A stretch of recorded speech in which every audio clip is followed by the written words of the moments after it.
Welcome to Career Conversations. I'm Meera Jogasundram, and our guest today, Szidonia Lorincz.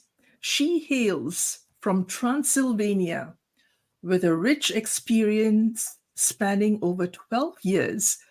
Szidonia has explored various photography domains, including street, event, portrait, family, and documentary. Her work is not just a profession, but a passion that has seen her volunteer for humanitarian causes across Europe and Central America, particularly aiding refugees. The end of the pandemic brought a change in her life and business when she embarked on the Camino de Santiago, a journey that deepened her commitment to sustainable travel. A seasoned traveler since her childhood, Szidonia has always been conscious of the environmental footprint left by travel. This awareness has been the driving force behind her decision to direct her business towards promoting and supporting sustainable travel businesses. Szidonia is a firm believer in the transformative effect of travel and is dedicated to spreading the message of sustainability throughout her work. Her approach combines her love for exploration and her ability to foster connections with people, underpinning her belief that positive change is possible through clear communication, and shared values. Hi, Sidonia. Hello, Mira. Thank you so much for the introduction and the opportunity to be here. And good evening to everyone who's watching. You are very welcome, Sidonia. It's such a pleasure and honor to have you on board. Now, before we start, I just want to get the pronunciation right. You embarked on the Camino de Santiago. Is that the correct pronunciation? Yeah, exactly. Okay. You went on that journey, which you are definitely going to talk about, I'm sure, because we can't wait to hear. Now, tell us about your career journey. So it hasn't been a straight line. I can say that one day I woke up and I knew that I'm going to be a travel and adventure photographer aiding sustainable businesses. However, I did know from a very young age that I wanted to do photography. I was still a teenager, and I remember just like even my parents gave me little disposable cameras when I was like 6 7 years old. So my familiarization with the art, it started really early on.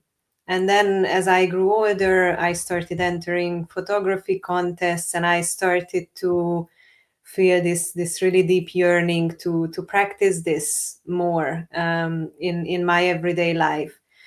So initially, when I signed up for photography school, I did it because I needed an excuse to do it regularly. Because at the time, I went to university to study English and literature, and I just found that I didn't have time to practice my passion. So if I went to school, I thought I would have an excuse, and then I would have to prepare there as well and like take the pictures, and it would be all just like official, let's say. And actually, these two career paths came to very much support each other along the journey, because I also studied journalism at university, and I started thinking about bringing the two together. So I've always loved to write, and I was always interested in humanitarian causes. So I thought that I could use my skills and my talents to put it towards something good, and something that can help society possibly. You're talking about journalism and photography. Yes, yeah, yeah. So initially, or I would say from the beginning, I've always been very independent in my work, in the sense that I did work with certain organizations, but I always had a very clear idea of what I wanted to do. And oftentimes that just didn't line up, because I mean, in the media it's not just like, oh, you can say whatever you want wherever you want. There are some clear rules there, and I just didn't like to be part of a system in that way. I wanted to use my voice to give voice to the people who didn't have, in a way that I felt it was true. So I started doing personal projects, and as you mentioned in the beginning, I started working on humanitarian causes. Initially, this was independent from photography, so I was just volunteering. I was volunteering with refugees, either like helping take care of children, or bringing food or clothes, or teaching English, which was very important at the time.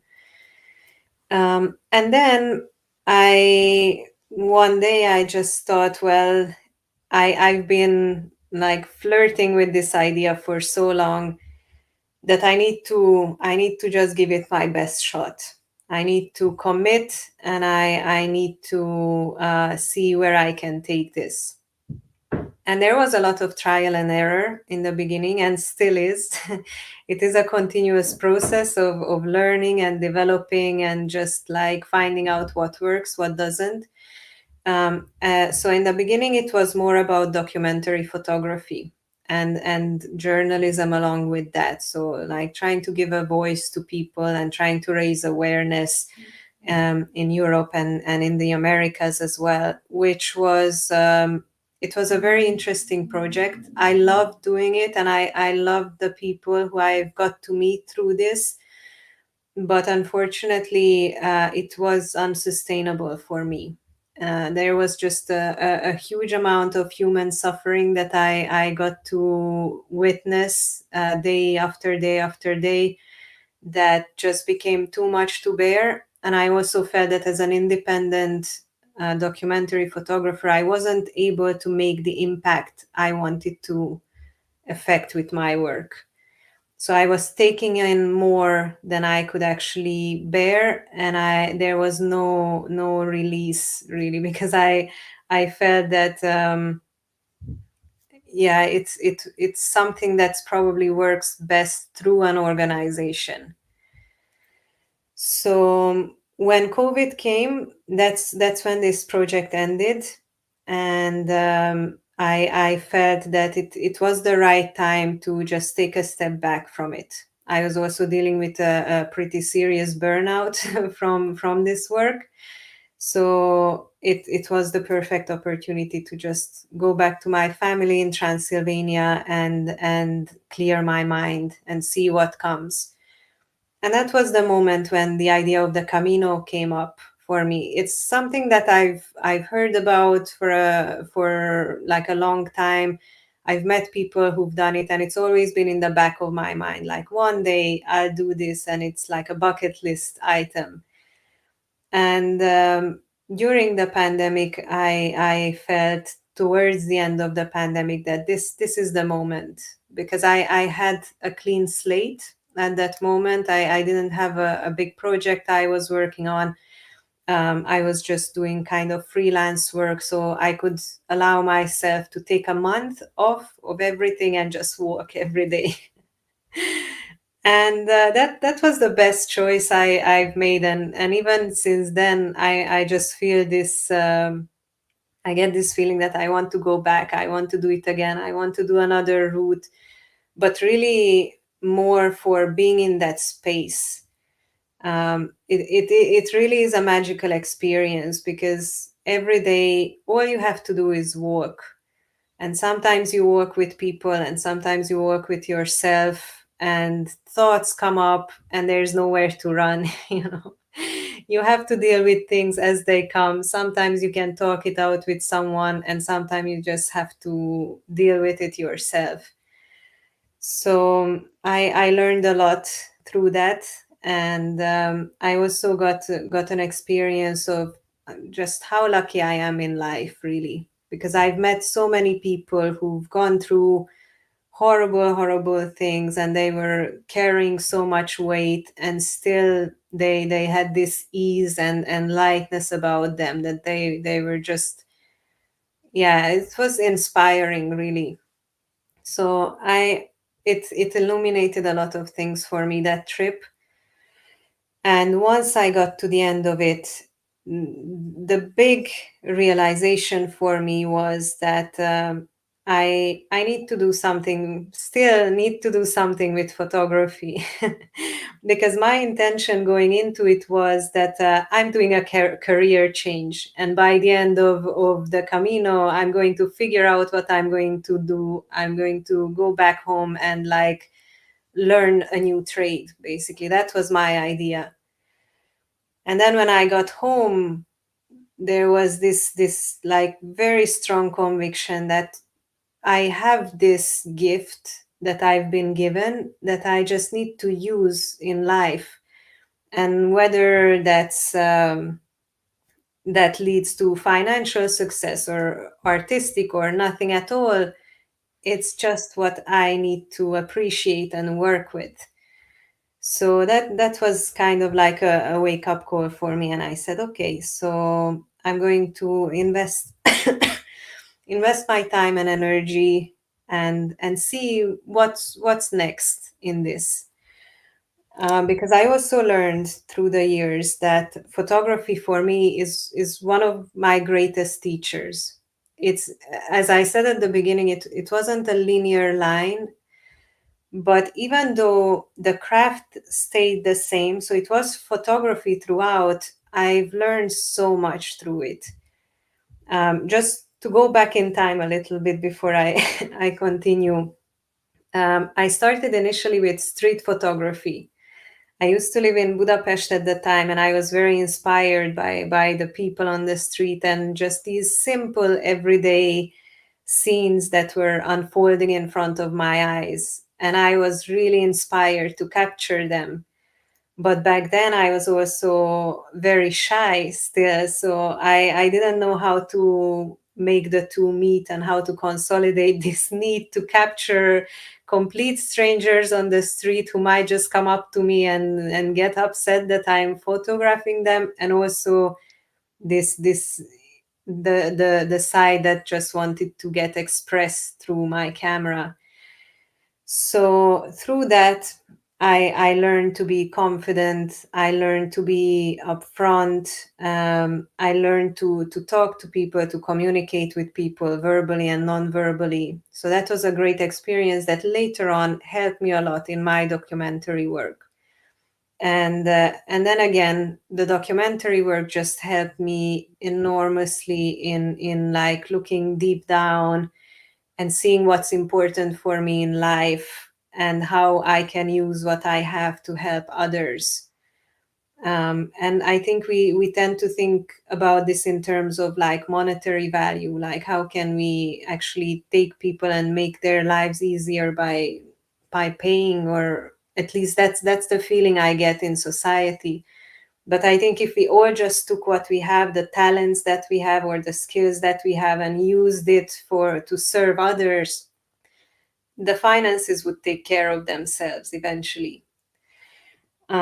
So yeah, coming back to my return from the Camino, I looked into getting serious with my photography business. So I actually got myself coaches who really helped me zero in on what I wanted to do, because I love all sides of photography. I love portraiture, I love documentary, I love landscapes, I love family photography. So for a long time, I had a hard time to niche, and I know that's very important. So my first step was to decide what's my niche going to be. What is that area that I can wake up every day and be happy that I get to do that. And I found that travel photography, definitely is the way for me to go, because I've always been a traveler, but also during my travels I just realized how powerful a tool it is to open people's minds and just yeah, help people become better and help society be more open and accepting of each other. So I wanted to work in that space. And at that point, I still didn't know how I was going to do that because it's a very broad term, really. Travel photography. It involves so many things. So once I got that down, I started working with another coach who, again, was just extremely helpful and helped me kind of see that within travel, there's a space where I can bring back that want to help people and help society and actually use my craft for as a force for good, and that was sustainable travel. And I understand that it's a trendy word to throw around nowadays, and everyone wants to be sustainable, and it's a catchy concept, but I think we shouldn't discount it because of that. I think that there's a lot of potential in the efforts that companies make to make travel more sustainable. And for me, I also understand regenerative tourism, responsible tourism, anything that's motivating people to be more conscious and more aware about their choices when they are traveling, and also to give back to the community, which for me is my passion. I love to see communities being empowered by travel.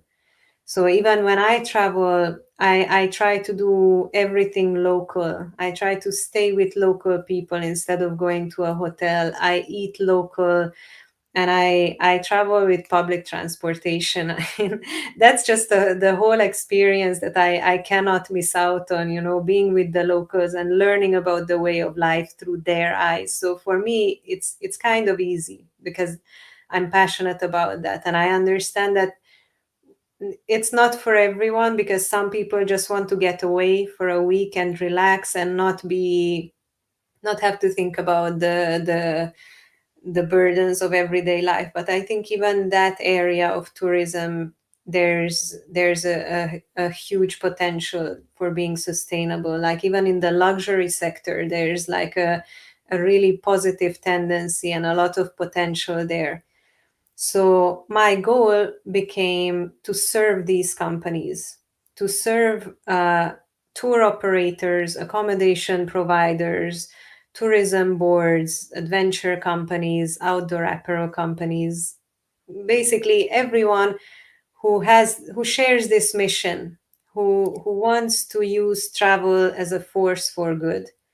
And I really, my mission there, my goal there is to support them and to help them succeed and help them gain more visibility, because everything is happening online now, and we collect our information online through images, through videos. So it's very, very important to have a consistent social media presence.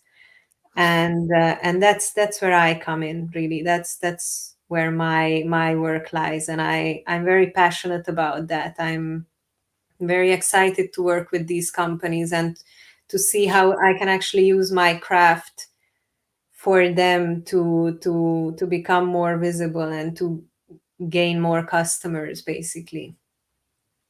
So yeah, that's the short story of my career up until this day. Okay, fascinating. Now, let's go back a little bit. I'm curious to know, how has the Camino journey impacted your career? Um, it's a good question, and I would say that it was all internal. I've met lots of interesting people, creatives as well, and I think a lot of it was in the exchange of ideas and in my own processing myself. But it definitely just brought a whole turning point in my career. It helped me really commit to, because what the Camino does, or at least what it did for me, is it got rid of all the clutter. Like after a couple of days of walking, actually, something really interesting happened to me on the Camino, because I think it was on the third or fourth day out of like a month long walk. I dropped my phone in a bucket of water. So I had no internet connection to the rest of my trip, because the only phone shop that they could fix it was in Santiago, which is like the last stop. And at first, I was really upset by that, because I mean, I was a bit afraid. I was like, okay, so how will the world know where I am and what I'm doing? But eventually, I managed to get like one of these tiny burner phones, so I could just call my family at the end of every day and say, hey, I'm still alive, I'm doing well. But it was actually the best thing that happened to me on well, not one of the best things, let's say. And I think it was a necessary thing. Like I didn't fight it so much. I was a bit upset initially, but I said, well, I am on the Camino and magical things happen, so this is one of them for sure. And that just helped me completely disconnect, to let go of everything, all the notions I had about myself reflected back at me from the world. And yeah, it's not like I realized it there and then, because I was just in the moment. That was such a blessing, that I was just, for days and days and like weeks on end, I was in the moment every day, and I wasn't thinking about what I'm going to do when I go home, like what's my career going to be, what am I going to work, how am I going to find work. None of that mattered, because I had no way of communicating with the world outside, so I could just let that go.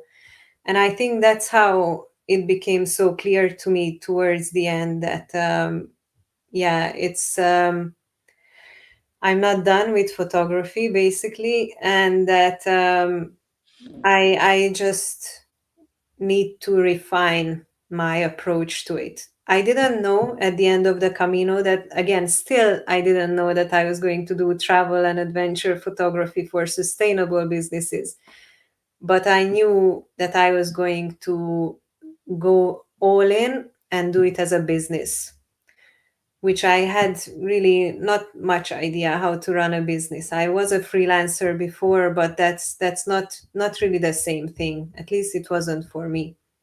So what really changed after the Camino is that I became focused on taking my photography from an art into a business, which is a really big change. It was a very big change for me, and I had a lot of resistance to it. Still do to this day, I have to say.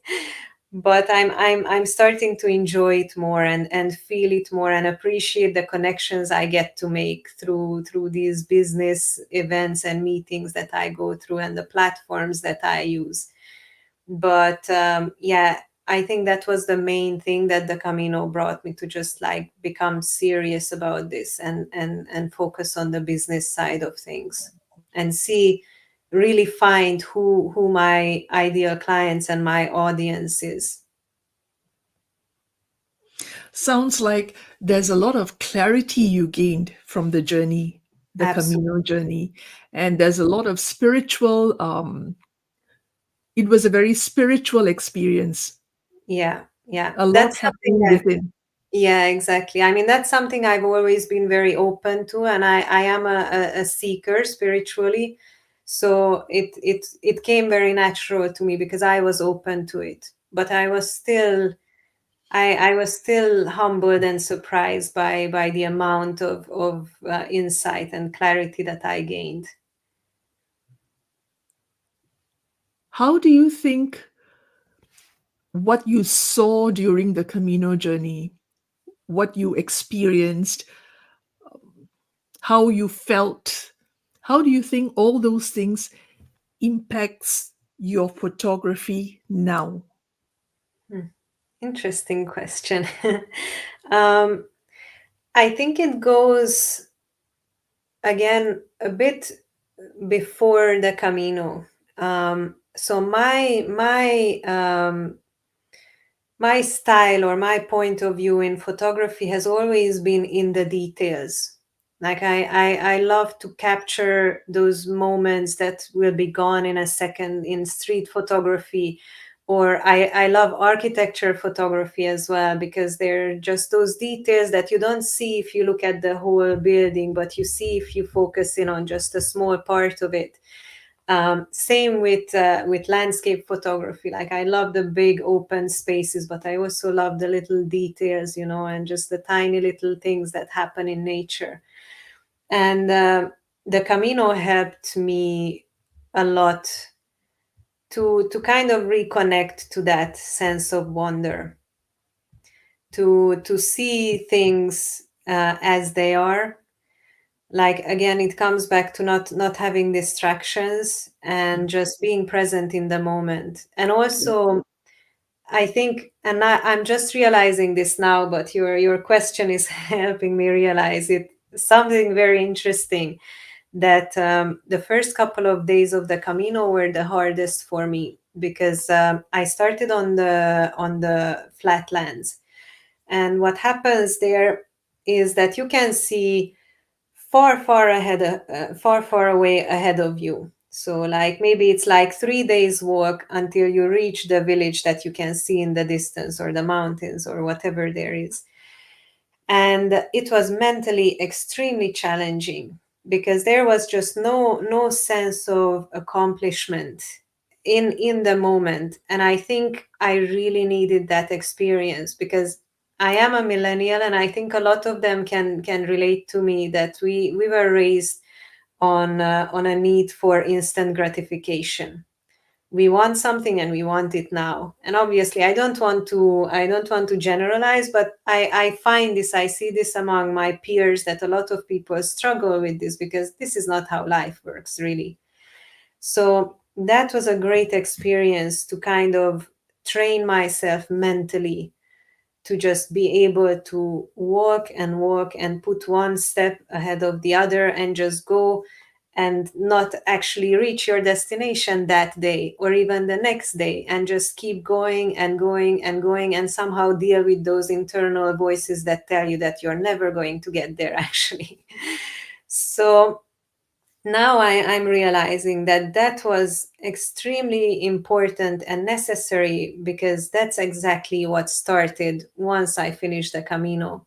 And they actually say this, like people would say this, that the Camino really starts when you finish walking, when you stop walking. And that's how it's been with my business. I had the vision. I still hold this vision, and it's very clear to me where I want to get to with it, but it is like a Camino. Like I can see it, but I'm not getting there today, and possibly not tomorrow, but I still need to keep walking, because that's the goal and that's where I'm heading to. So I think if it wasn't for the Camino, actually, I probably would have never been able to get where I am today, because I just wouldn't have had the mental fortitude and the resilience to keep going even when I'm not seeing results immediately. Beautiful. So beautifully and eloquently explained. I love the fact that you highlighted no matter what, keep going forward by being present in the moment.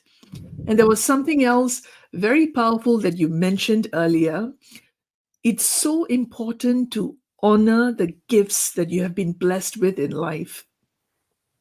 I mean, there Yes, must be a reason, there must be a purpose for you to be so attracted to photography and for that to be your passion. So it's crucial to honor your gift by absolutely. pursuing it, pursuing your passion. Beautiful. Okay. Now, what are the challenges you encounter in your profession? For me personally, and this relates to what I just mentioned, patience is a big one. So I understand that in order for me to be able to serve my ideal clients, I need to gain their trust. And that takes time and that takes effort and that takes showing up again and again and again, even when I don't necessarily feel like showing up. Um, and and that's really something that's character building as well, I feel. But I know that the the key for all of it is in consistency and in sticking with things. So to answer your question, yeah, the challenge for me is to show up and to commit every day, because I have to commit every day. It's not like I decided 2 years ago and I'm still going off of that motivation. No, some days I'm up, some days I'm down, but it's just about, again, like putting one foot ahead of the other and keep walking. And yeah, I think another thing, and I believe that a lot of people can relate to this, but also just getting over the imposter syndrome. Even though I've been practicing my craft for 12 years and I've been traveling for as long as that, and I've experienced a lot and I learned a lot and I continue to develop myself, there's still that little nagging voice in my head that says, like, who are you? Who are you to like talk about this? Who are you to show up as an authority in this field? And if I go down that rabbit hole, then that can really set me back. It can take away my confidence, and it can really kind of mess with my message, what I want to communicate with people, to people. So another challenge is to just stay present and be mindful. And again, it comes in with my spiritual side, but I feel that the two are not separate. Like nothing is really ever separate. So my business is really just working off of my spirituality, and my spirituality gains knowledge through my business. So it's all connected. But that's something I'm also realizing and practicing every day, is to not let those intrusive thoughts dictate how I show up and who I am as a professional. um, and I think that's a big challenge, but that's not just for me. I think many people can relate to that. Now, this is very interesting. Like what you said, many people, if not all, they have that voice in their head telling them, what makes you think you're going to make it? What makes you think you're going to succeed? Do you know? Do you really believe you're going to do that? You're going to succeed?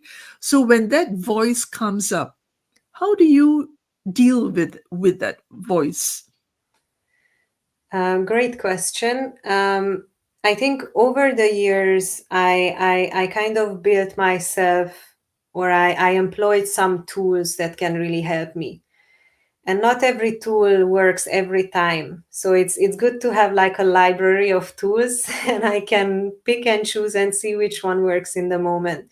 But I do meditate and I do yoga as well, and those usually help ground me. But walking, especially since the Camino, that's just been such a game changer for me, because it helps me completely clear my mind, even if it's just 20 minutes outside. If I feel like the thoughts are getting too much to handle and I just can't not pay attention, I just go outside, and then the world around me takes care of me, because I can't really be too caught up in my thoughts when life is happening around me. So it's a good tool for me. And another thing, which is again just a lifesaver, and I do that every day actually, that as soon as I wake up, I just write 2 pages, stream of consciousness.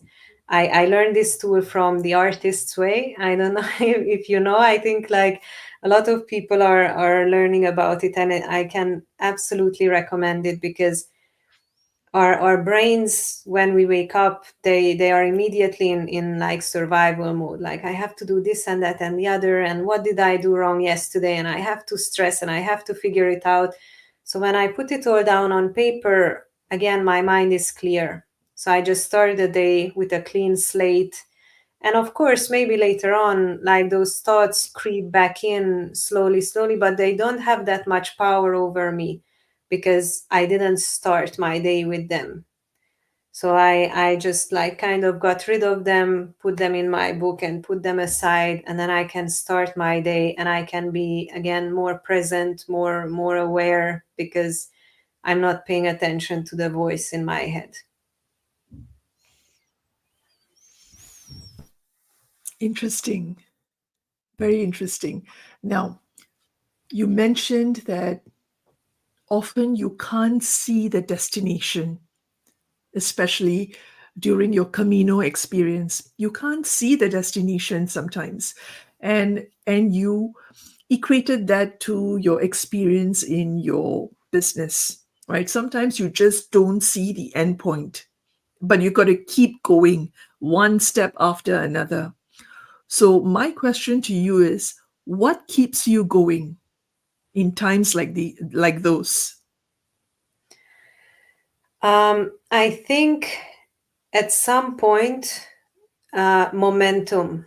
The momentum is what keeps me going. So I think the hardest thing is to start and to build the momentum. But once you have it, it carries you. Like even if you have down days or weeks, eventually it will just reel you back in. That's why I believe it's so important to have practices that can help you along this journey, or have actually set smaller goals that you can work towards. So maybe you have this giant goal of becoming a successful entrepreneur and making a lot of money, or connecting with a lot of people, getting your art out in the world, whatever it might be. It's important to have that big ambitious goal that can draw you towards it. But then it's also important to break it down and create smaller, manageable goals, because it's so important to have like little successes along the way that show you that, yeah, you can do this. And then the next one is not that far away. Like, same as with the Camino, you don't just start and say, okay, I'm going to walk until I get to Santiago and not stop. But every day you stop at an albergue, you rest, you have a chat, you enjoy yourself, and then the next day you're refreshed and you start again. And I think it's the same. Like, it's important to have yearly goals, monthly goals, weekly goals, even daily goals. Like, just have that one thing that you can do that day, that if you've done it, you have a feeling of success, or a feeling of accomplishment, because that's what builds momentum. Like, those little successes eventually build up. And when you have days when you don't really feel like it, or when you're going through something hard, eventually those little successes will come back to you, and it will feed your soul and bring you back on your feet, so you can start again and continue. So I think that's very important. You know, Sidonia, I'm absolutely loving this. I'm loving the calm, composed way in which you deliver very powerful messages. And that message is every win, no matter how big or how small, deserves to be celebrated. Absolutely. And it's so crucial to do that so that you can keep up the momentum and keep going forward. Absolutely. Yeah. I mean, I believe that in our hearts, we are all still just children. I think that's a great thing. But I also think that we need to indulge that child. We need to nurture that child every day, and give it the moments of fun and like accomplishment and just praise, because we can be really hard on ourselves, and we can really just think that if we don't push ourselves really hard, we are not going to get there. But I think it's the opposite is what's true. The more we nurture ourselves, and the more we pat ourselves on the back, the more motivation we will have to go forward and do bigger challenges and aspire to more. I'm beginning to suspect that you read my first book because you seem to be talking about a lot of things from that book. First, what you just said, nurturing your inner child. It's so important, Sidonia. And, you just said it so beautifully. You explained it. It's so important to give yourself a pat on the back and you are your biggest cheerleader and you have to take care of that inner child, not silence it. Yeah. Some of them, end up or risk silencing that child. Yeah. I mean, I think what we've been conditioned to by society, but it's not how it has to be. Absolutely. Now, you explained the travel part of it. You believe that travel is transformative. It transforms lives for the better. And that is why that is your niche. What about adventure? Yeah, it's interesting. Actually, adventure came into the picture as a result of the Camino. And I didn't think about it when you asked me the question, but it is true. Um, there was something about being out in nature day after day, and just wearing those clothes, the same shoes, the same jacket, whatever, for a couple of weeks, that made me feel like really in love with the experience, and just in love with communing with nature in such a deep way. And I actually started, I mean, I've always been a hiker. I come from the mountains of Transylvania. So nature has been a really big part of my life since I was a child. It was just natural for us to be outside all the time because back then there was no internet, no phones. We had TV, of course, but that was much more limited than nowadays as well. So adventure was just part of our lives. And I didn't realize that until the Camino, that I needed to bring that back. Once I started working and I was out in the world, I started. Well, I lived in cities for a while, so that was like a really big disconnect from nature for me. And also, I had experiences working in offices, which for me was just the worst. Really, I physically couldn't sustain it. Like eventually, I had to quit because they would just plunge me into really deep depression. And I realized that it comes from this need of just being outside. And I realized after the Camino that yes, that's, if again, coming back to the question, if there's one thing I can do again and again in my work every day that will make me happy, what would that be? And that was just being outside and being in nature and doing these exciting, amazing activities with other people who are also excited about being in nature. So yeah, that was it was very organic, but I needed that jolt from the Camino to bring me back into it. Beautiful, beautiful. You described wearing the same shoes, washing the clothes, wearing the same clothes for a prolonged period. Would it be fair to say that what you're actually trying to say is you need very little to thrive in life? Absolutely, absolutely. And even I've been living nomadically for a couple of years now, and that was the biggest learning for me. That all I need really is just a small luggage to keep everything I need, and I can like wash my clothes and change my clothes, but it's really not so important to wear something different every day for 2 weeks, let's say. Like I can just mix and match and keep it simple, and it makes me so happy because it takes out the stress of having to figure out what to wear, for example. I do love clothes, and I do love the creativity that goes with it, but I also love the simplicity of just having a set amount of clothes that I need to work with it. It's like freedom in limitation. I think that's very true in this case. It's also good for the planet. Yeah, yeah. Okay. All right. Now, what What is the most important message you would like to convey through your photography, travel and adventure photography? What's the most important message? I have to think about this a little bit. Take your time. And I think I'll probably get there while talking, so maybe I'll just go ahead. Um, so I think it part of it relates to why I started photography, which is or why I love photography as a form of expression, which is to see the details in the big picture.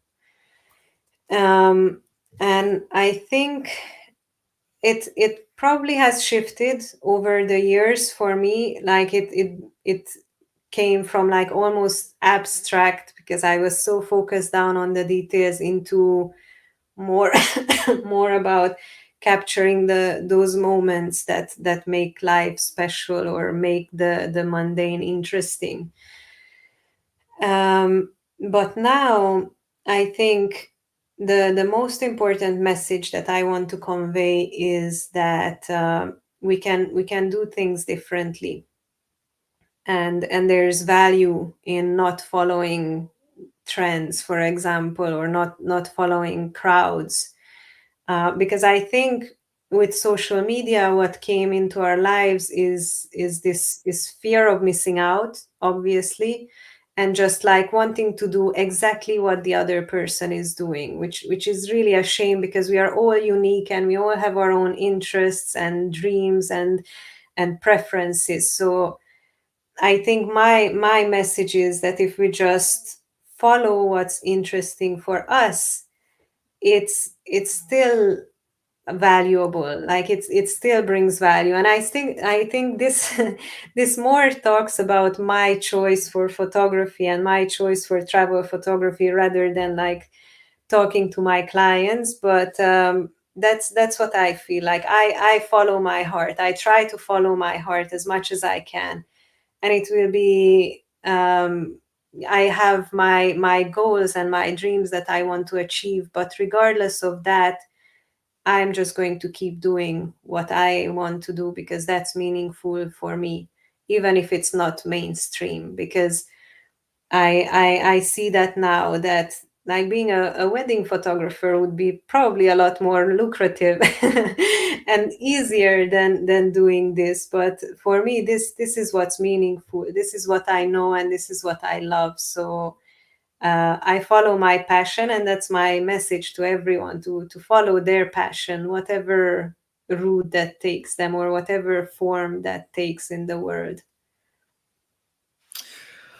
This is filled with powerful messages, this conversation. So, no matter what, be true to yourself and honor your uniqueness. Yeah, Is that what you're saying? yeah, exactly. Lovely, lovely. I love that. Now, Sidonia, where do you see yourself in the next 5 years?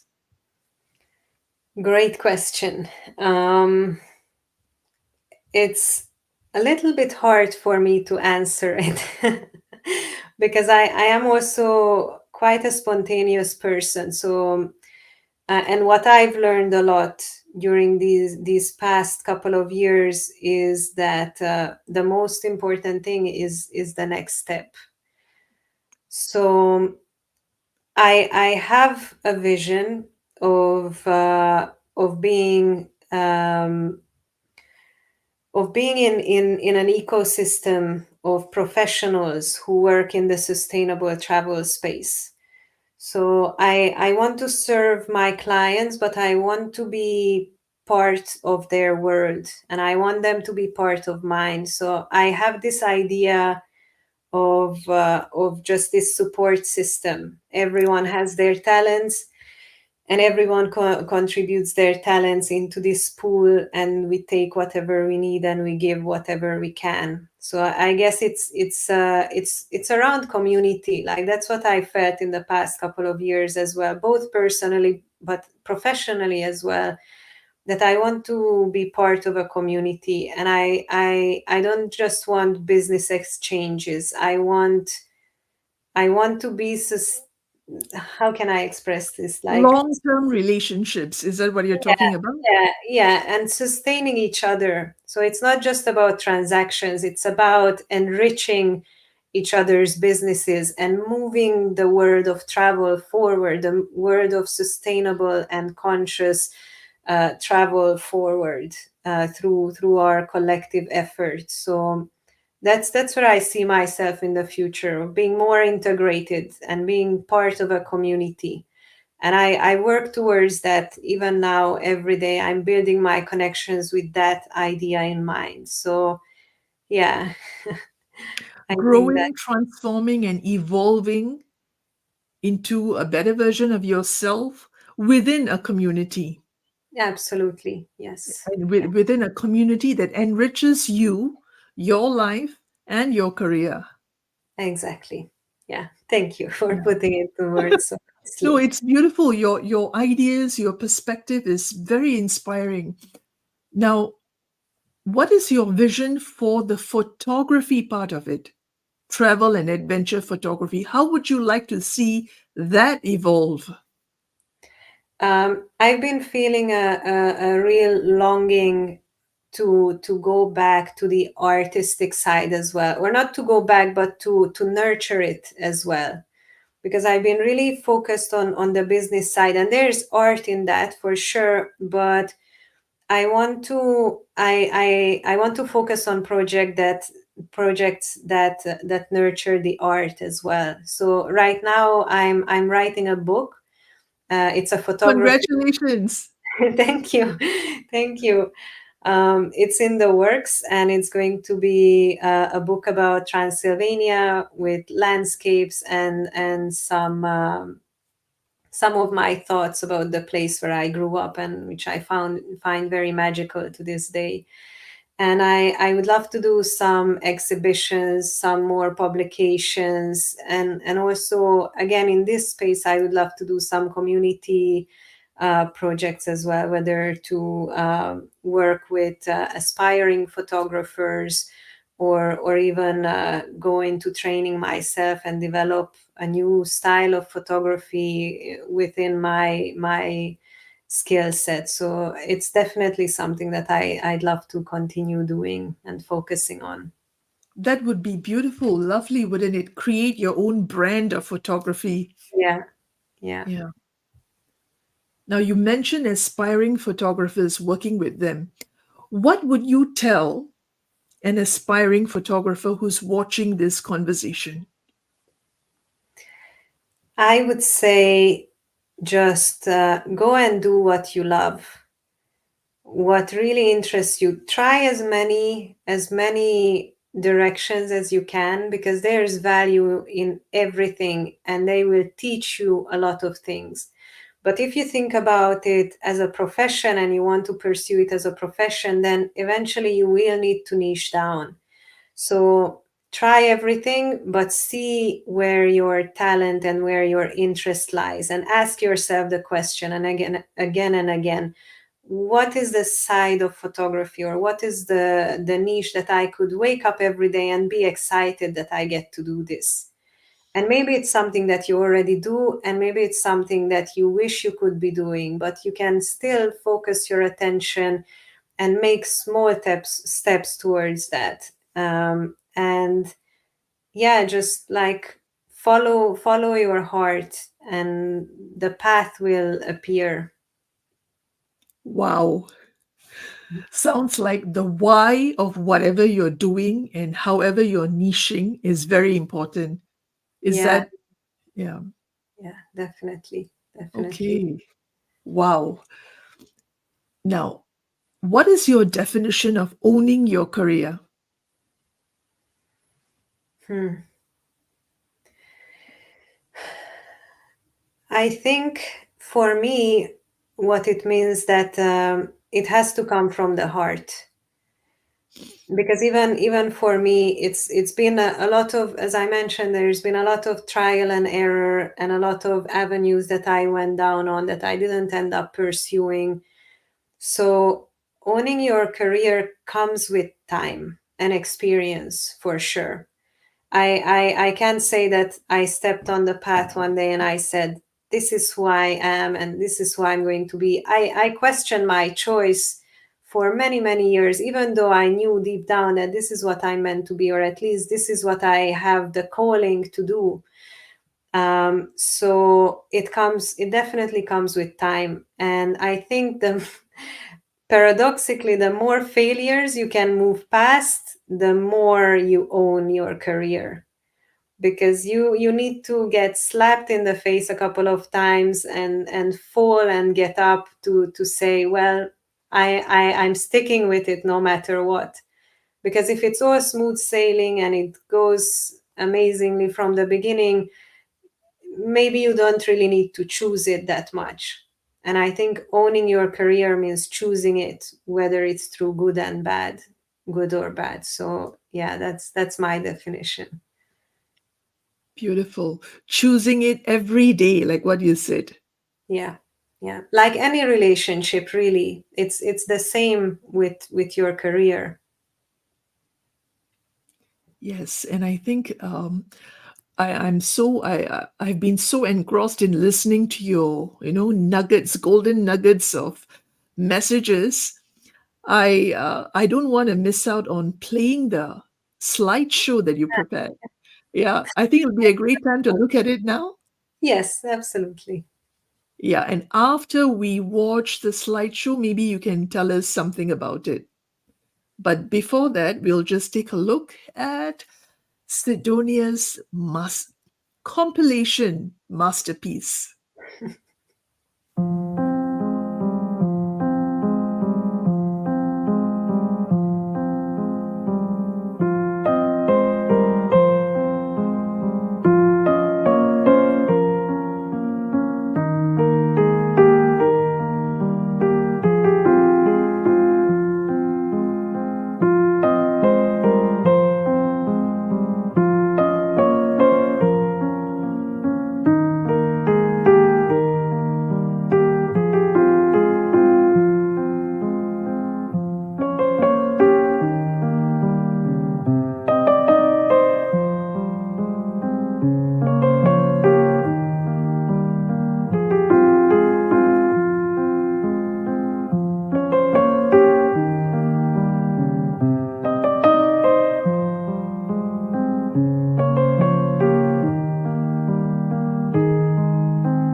I love it. I was transported to another world. Thank you for sharing. So, what would you like to tell us about those pictures? So the big majority of it, the first half of it was actually mostly from the past year and a half. So these were already the new direction that my work is taking, back towards nature, back towards adventure activities. So they are really close to my heart because it's just there's some experimentation, but also some client work in there, which is very important for me. That kind of showed me that yes, I can do this and I can go down this path. And then the end of it was some of my favorite pictures from Mexico, which is a country that I just love, and the people of it. And they are more my documentary and my street photography style pictures, which is still dear to my heart. And it's more what I do out of passion, or I do for personal projects now. I saw the bigger picture and I saw lots of details as well. Viewers, for those who are watching it live and for those who are going to watch the recording, if you'd like to reach out to Sidonia, collaborate with her, work with her, you require her services, whatever, her details, contact details are in the description attached to this post on YouTube, LinkedIn, and Facebook. Right. So please feel free to reach out to Sidonia. Sidonia, before we close, would you like to tell our viewers anything? I think I can just repeat myself in what I said earlier. Is that my hope and wish for everyone is that they just follow their heart, whether it's in their career or in their passion, in their hobby, in their everyday life. And yes, I hope, I also hope that everyone picks up photography, even if for just a hobby, even if just with their phones. But it's such a great way to look at things deeper in life and preserve memories for sure, but also just to be more present in the moment. I love it. Absolutely love it. Sidonia, thank you so much. Thank you so much for joining us today, for sharing your experience and that beautiful slideshow. Thank you so much. It was a pleasure. It has been a pleasure. Thank you, Mira. Thank you for the opportunity. This was a beautiful experience for me, and thank you for yeah for helping me get my message out there. I just remembered one last question, just one last question. How do you feel talking about your career, looking back and seeing how far you have come?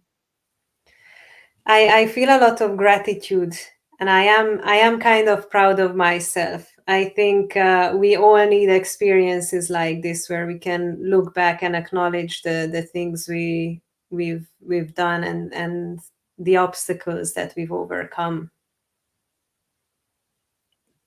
And we are very grateful to have you on board as well.